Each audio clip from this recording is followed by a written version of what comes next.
Hi, this is Scott McLeod at the UCA convention. We're doing little video snippets from the conference. Tell us who you are and what you do. I'm Edie Rusch, and I'm a professor at the University of Nevada, Las Vegas in K-12 administration. I am also the co-director of the UCA Center for Academic Leadership, and I am the editor of the Journal of Research on Leadership Education. That's a lot on one plate. How's your conference going so far? That's only the first plate. That's right, that's right. How's your conference going so far? Actually, my conference this year is better than it's been in 5 years, and part of it has to do with the health of the journal and the fact that I'm not having to run around and attend absolutely every single session to find papers because people are sending them to me, and I can go to sessions and just learn for a change again. Great. So what's been an interesting session or something that you learned so far that you thought is worth highlighting? Well, I'm actually going to highlight 2 sessions that I presented in today, not because of what I presented, but the observation from the presenters and the audience was that there was really careful linking of papers that were in the sessions. So our ability to scaffold on one another's ideas and learn from each other was absolutely amazing. And consequently, the discussions that followed up also were highly linked. So somebody did a really neat job of putting this program together. Okay. So what do you think the future of school leadership looks like? How is this going to be different down the road?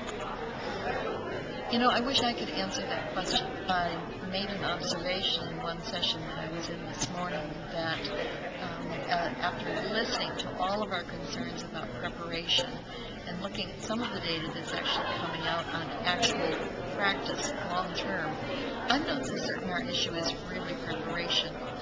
I really think it's more of an issue that over time we have developed organizational structures and bureaucratic practices that nobody is actually addressing on how to totally reconstruct and reconfigure those so that the training that we have done, the preparation we have done, can actually be put in practice. I think school leaders today have the background and they have pretty decent intentions for the most part. But they get into systems where the processes and practices that have developed over time and never been sunsetted literally prevent them from behaving in ways that they really want to. And I don't see us taking on that. But aren't our graduates in charge of those systems, right? When we send out superintendents, for example, aren't they the person in charge of the system? Absolutely, and they know how to run them really well. Right. Okay?